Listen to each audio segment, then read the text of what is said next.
I want to give you a little update on the pond and a few other things around here.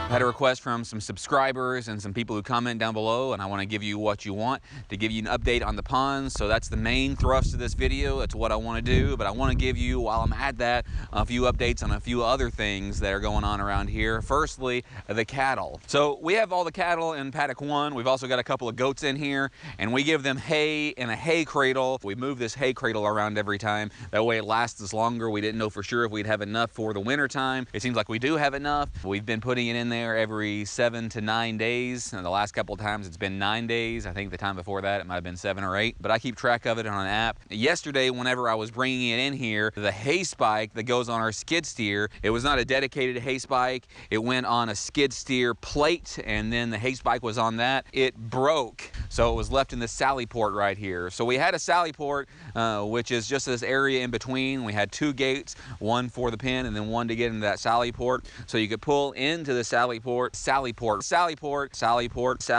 and then close the gate behind you and then open the other gate, but it was kind of small. So when you were carrying a hay bale, it didn't work quite well. It works great for the RTV, it works great for the 4-wheeler, things like that, but it needed to be made a little larger. We left it in there last night, and then when Rua got home from work, I heard the cows lowing and they were mooing, they were making all sorts of noise and racket, and I came out and they had pushed this over and a couple of the cows were out. There's a long story about when we first got these cattle. They were roaming all over the countryside here. They didn't know where home was, but now they do, so they stayed right here. But we still don't want to let the cows out. We still don't want to let them free range over here because they'll eat our plants. We do have a road just up here. They could get in it. Somebody could hit them. That would be liability issues. So I got them in as soon as possible, and then Papa's working on this. So this is something that we might talk about more in the future. This is an enlarged sallyport. We will be able to pull in with the tractor and the hay and then close this up, this gate right here, and then open the other one, and they can't escape. But this is kind of just thrown together right now. We're ordering a new hay spike. Whenever that comes in, we'll let you know and tell you more about that at that time. Let's go over here. So the hens have been in here for a couple of days now, 3 nights, maybe 4. The hens don't lay quite as much in the wintertime,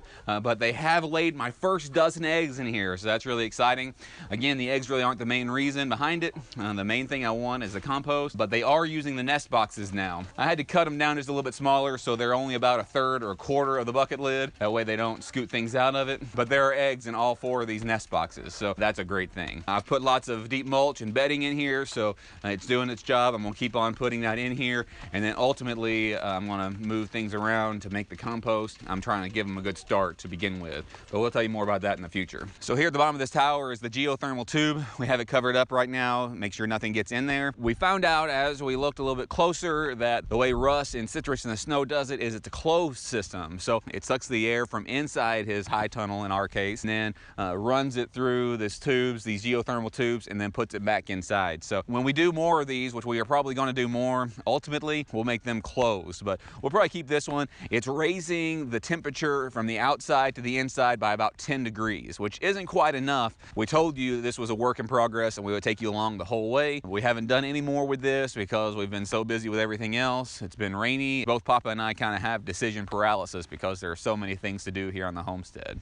Like working this high tunnel. It's 90 degrees in here and it's 41 degrees outside, so it's a sunny day. It means that it's going to make it a lot warmer in here, which is really nice. Our broccoli is doing fine. The Swiss chard is doing fine. The cabbages are doing fine. The Brussels sprouts are doing fine. The stevia is doing fine. Strawberries, comfrey, all that stuff's doing fine. One of the things that we've got to do is to start preparing for the spring, which means that either I need to put some covering over this or I need to till it up. I'll probably till it up this year. One of the reasons we have the chickens is to create compost for in here, and then I won't have to till it up quite so much. Maybe not ever again. But at this point, since I don't have that compost and can't find a really great local source for it, I've got to do something different. And I've not updated you on my cuttings recently. Here are the elderberries, figs, and some mulberries, and some other figs that I cut from my yard. And over here, some mulberries. They're doing a lot better than these over here. But there's also some avocado cuttings in here. And some of those look like they're about to bud. They were sent to me from a friend in California. Maybe we'll be able to grow some avocados in here as well. This is where my heart kind of is in some of these perennials and these trees and things like that,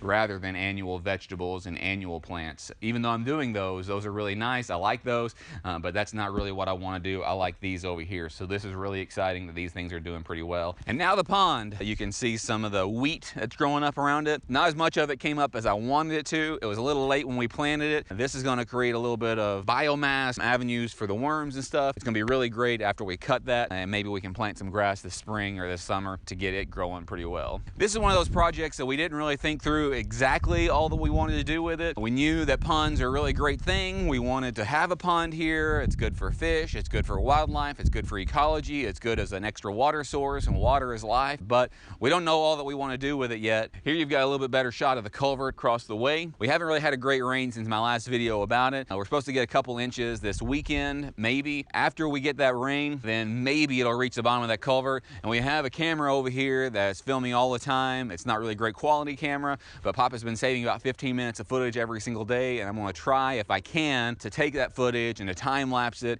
and show you it filling up from the very beginning till it gets all the way full. So we're still not quite there yet. I'm trying to give you as many angles on the pond as I can. Maybe you can see the trampoline back there, the high tunnel, the tower that we put in. That tower is right next to where the geothermal tubes are. I would estimate that this is about a half-acre pond. I don't know for sure. I haven't really measured it, and it's probably about 15 feet in the center. One of the main reasons we got this was to swim in. Pond isn't really the same as the water in a pool. It's not going to ever be crystal clear like that. It's going to have more ecology in it. We're going to try to keep it a little bit clearer than most ponds, and one of the ways we might do that is with a regeneration zone, putting some plants up here and pumping water from it into the regeneration zone. Then the plants will filter that and make it a little clearer. But right now what it looks like is we're going to try to stay away from things like cattails and bamboo and river cane and stuff like that because they have a tendency to take over, and instead just try to keep it nice and clean all around it. So here's the last angle that I'll give you. Obviously over there is our hay. I'm standing over here next to the culvert, and right past those bales of hay are where the Mangalitsa pigs are. I've not rotated them in a while. I've got to rotate them. That's what I want to do. That's what I like doing. Did the cows get over here yesterday? The cows got out last night, and I think here's some of their poop. They must have came all the way over here. I didn't know they came all the way over here, but that looks like cow poop there. It's got some grain in there too that wasn't fully digested, so I bet that's cow poop. And here's the part that I don't really like to show you. This is our dozer pile. I was burning that from the very beginning, but I decided not to just burn it. I'll probably do something with some of the brush. We have burned some of the brush off of it, but I've been trying to cut some firewood off of it just ever so slowly. It has been kind of mucky over here, so I've been using some other firewood sources on the farm instead of it right now, because driving around it and climbing in it makes a huge mess. If I'm honest, I try to keep my videos very tight on one subject and just one thing, but I've had multiple requests about giving this update on the pond, and since I was giving that update on the pond, I thought I'd give an update on all these other things as well. I hope that's okay with you. If you like the things that we're doing here, like this kind of stuff, please hit that like button.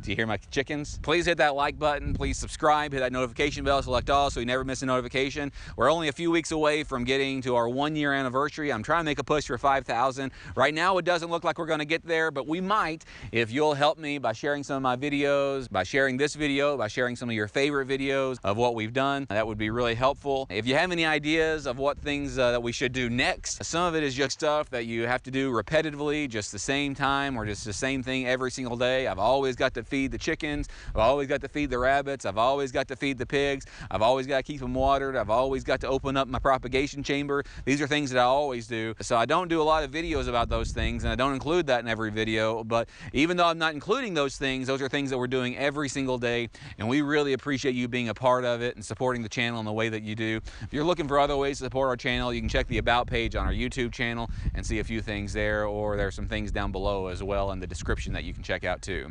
Until next time, we really appreciate you. We love you. Thanks.